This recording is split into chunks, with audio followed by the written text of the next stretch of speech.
What's up, people? I'm Shaggy, the opinionated hippie, and this is my top 10 favorite Baroness songs. If you are not familiar with Baroness, props for watching the video.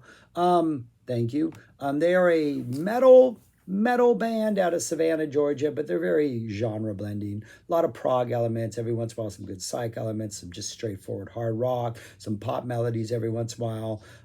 Sort of a incredible rhythm section, a lead guitar and a rhythm guitar that play together a lot and do like these winding, intertwining lines that are fantastic. The way they slowly develop their songs is just amazing. They're so patient with their builds, but not patient in like we get a minute of just like floating space noise, but patient with just lines that intertwine and build and layer on top of each other. Then the bass or drums will kind of shift tempo a little bit, and just it's just beautiful the way they construct their songs. So this is 10. I think almost every album's represented here. Yeah, I think every album is represented out of the 6 they've released. So yeah, I'm just gonna list the 10, and then at the end I'll put a screenshot of them on the screen because that's where screenshots go. I don't know. But yeah, fantastic band. Yeah, but these are my top 10 favorite songs at the moment. Number 10 is off their new album, which just came out about 2 weeks ago prior to the making of this video. Under the Wheel, the album is Stone. This is without a doubt sort of the strangest song on the new album. It is the second to last songs. You gotta get through a lot, not in a bad way. You're getting through a lot of more straightforward, typical hard rock and melodic kind of, all over the place Baroness, but in like the best way possible. But this one just has a whole different vibe, and I'm trying to place exactly what like band would do it, but it's almost like this weird industrial, low-key industrial, but there's not like industrial music going on. Almost like if like sort of an industrial band, if Animal Collective and an industrial band got together and did this mellow metal song. I don't know, but it's got this, it just kind of stays at this low, burning, intense level with a lot of just kind of dissonant type things going on in a very low-key manner, but it just kind of stays down there, but it just kind of simmers at this level for like 6.5 minutes. And I don't know, it just works really well on the album. I think it's the neatest thing on the album. They do a thing where they're trying some spoken word parts early on in the album that I don't think work. This is sort of another direction that they're going with the music on this, and that it just feels a little bit more experimental, something that maybe they could like go in and out of live or really stretch out. But anyways, I think it's the most interesting thing on an album that I've only been listening to for 2.5 weeks. But I'm gonna give it some love and put it at number 10. Number 9 is Wanderlust off their Blue record, right? Not their Blue album, their Blue record.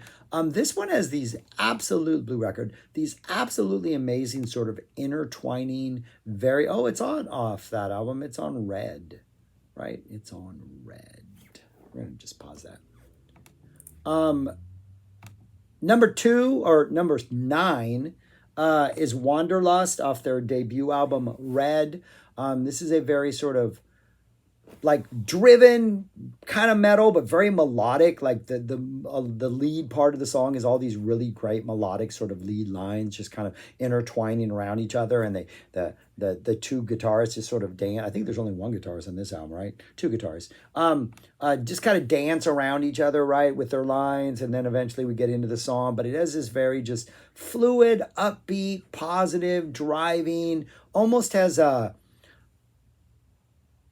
I don't want to say Sweet Child of Mine, but those kind of lines, but just a little more active and a little more driving. But there's kind of a Guns N' Roses flavor to it, but in a Baroness sort of way. I don't know, it doesn't make any sense. But anyways, just a really fun, light, kind of a more, I don't want to say poppy because that's wrong, but not as heavy and ferocious as it attacking as some of the other songs on this album, but really kind of good nonetheless. Number 9, Wanderlust. Number 8, Pale Sun, the closing song off Gold and Gray. This is just like a straight up psych song. It's their version of doing sort of a Manchester, the Stone Roses, late 80s, early 90s, sort of like psych metal pop song. It's really cool. It's really different. It's on this list because like Under the Wheel, it's them kind of maybe going somewhere they don't normally go, but still sounding like Baroness nonetheless. And I almost wish it wasn't the closing album song on the album, because it's the closing song. It just almost feels tacked on in a way. And I wish maybe they had found a way to integrate it more to the flow of the album. There's a weird sort of middle third of this album that things get a little bit wasty. That would have been a neat little moment of weird sunshiny psychness in the middle of it. Either way, it works no matter where it is, but it's a good song. Number 8, Pale Sun off Gold and Gray. Number 7 is Little Things off Yellow and Green, off the yellow part of that. Just this really beautiful, kind of slow building, melodic, more straightforward, kind of ballady. Just, it sounds like it would be played on late afternoon on a journey through Middle Earth. It just has this flow to it, this upbeat vibe, just the great lyrical delivery. Everything about it just works, kind of takes its time to develop and simmer and be there. Sort of part of this really strong melodic middle on the Yellow album. Little Things, my number 7.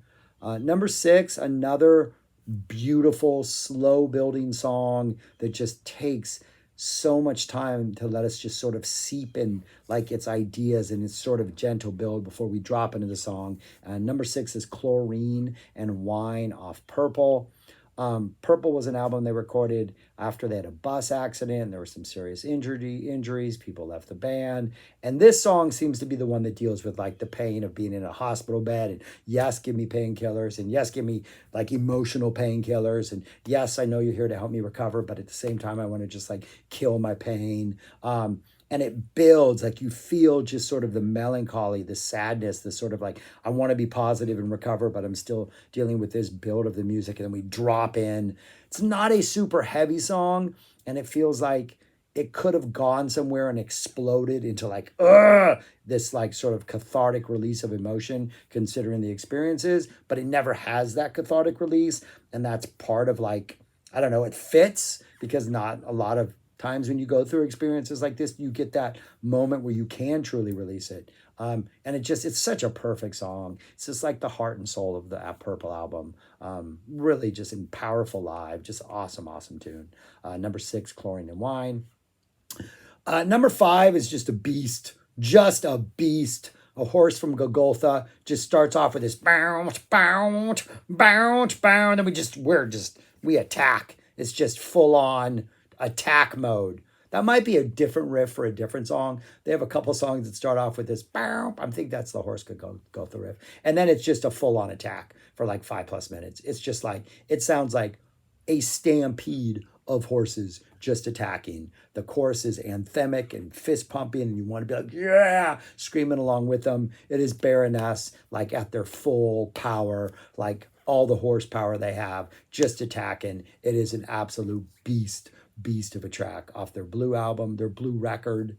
Number 4 is Swollen in Halo, also off that same album. Opens up with what almost has like, there's a lot of effects on the guitar. Like, I don't know really what they are, but it gives it this really like sleazy vibe in the intro, just kind of loose and sleazy. I might be getting the Horse called Golgotha and Swollen in Halo opening riffs mixed up. But either way, it starts off, the sleaziness I'm not mixing up, but the actual content of it, I might be switching them. But anyways, it starts off with this sleazy sort of riff that we kind of then go into as a full band. And then we get into this almost feels like a drunken, woozy gallop. There is something about this song. It's like the first like definite epic, like 6.5 minute epic on the Blue record. But there's this weird sort of like slurry, sleazy, woozy drunkenness to it during like the entire attack of the song. I mean, maybe it just feels swollen in Halo, whatever that actually means. But yeah, it works. It sounds like nobody else. It sounds just like Baroness. It has sort of like maybe this is the dwarves version of metal, and they've been drinking drinking and partying and have a good time. And, but if they get up and jam, this is what they would play, even though it is a little light on the feet for a dwarf song. Horse Called Golgotha maybe is more of a dwarf metal anthem from Middle Earth, and Swollen in Halo would be like, I don't know, men. Maybe it's just men, and they've been drinking and partying. I don't know. The race of men. Number 4. Number 3, Cocainium. Another one that fully reminds me of of being out in Middle Earth. It just has this builds up and slowly develops the energy and the momentum, and then this keyboard little riff just kind of floats over it all, almost like you're just like flying on an eagle above the fellowship as they're hiking down below. Just the vibe of this, it works so well. It complements the little things which precedes it, like 2 songs earlier. Just provides the middle of this Yellow album with just this really nice melodic flowing, just awesome little core. Just an absolutely beautiful song that very proggy and almost sounds like nothing else Baroness does, but it works perfectly. Number 2 and number 1, both off the Red record, the Red album. Number 2 is Isaac. Starts off with this awesome like guitar, like muted, like really fast scale running or something, and then the drums come in and the bass comes in. It just becomes a da-don, bah! And we just slowly lay the framework. It's like we're gonna blow up the place first, and then we're gonna come in and just like attack as an army. John's vocals are just like, I mean, just screaming like crazy. It is like sort of Red's version of Horse Called Golgotha, just this full-on, brutal, full frontal attack by Baroness. Just absolutely fantastic. And my number 1, the first song I've ever heard from them on their very first album, Raise on Pinion, it's like a 7.5-minute song. Takes 3.5 minutes before we get to the first lyrics, the first vocals, and that first 3 minutes and 46 seconds, just slowly develops and builds, and guitars come in, and then the rhythm comes in, and we're just layering energy and atmosphere for like 3 minutes and 46 seconds before we just drop into just this awesome, just great, just John yelling. Doesn't really growl as much as he just yells his vocals. But it's just a stupidly fantastic song. Such an incredible opener. Sets the scene. It's just such a different vibe for a metal band. Like we get the really good prog intro going into this drive-in sort of hard rock metal type song that just attacks. It's just exhilarating. Such a great album. Such a great start to the album. That's what the 10 songs look like in writing. They're good. It's a great band. I really, I just did the albums in 2 videos ago. I really think they have only one song I kind of don't like, to be honest. And that would be like the last song on the most recent album. So Under the Wheel made this, which is the penultimate song on the most recent album. The song that follows that is sort of an acoustic-y little ballad. I haven't found out what it's about yet. Haven't connected with it. But everything else they do, I think, is fantastic. They really don't have bad songs. But these are my 10 favorites at this point. But anyways, that's all I got. Thanks for watching. Go listen to Baroness, people. I know at least one person in the comments, Jesse, you rock, has gone out and like listened to it, has discovered a new band, checked them out, started with the Red album, and then I think he went and bought tickets for the show. So he's going to see them in November. I'm going to see them in 2 weeks from 2 nights ago. So 3 weeks from 2 nights ago up in Austin. So if anybody's at that Empire show in Austin, let me know or look for me. I'll be there. But anyways, that's all I got. Peace. Thanks for watching. Let me know what you think about Baroness. Let me know what your 10 favorite songs are. And if you just got into them, let me know what songs kind of catch your ear sooner rather than later. I'm interested in those kind of things. But that's all I got, people. Thanks for watching. Peace. Talk to you later.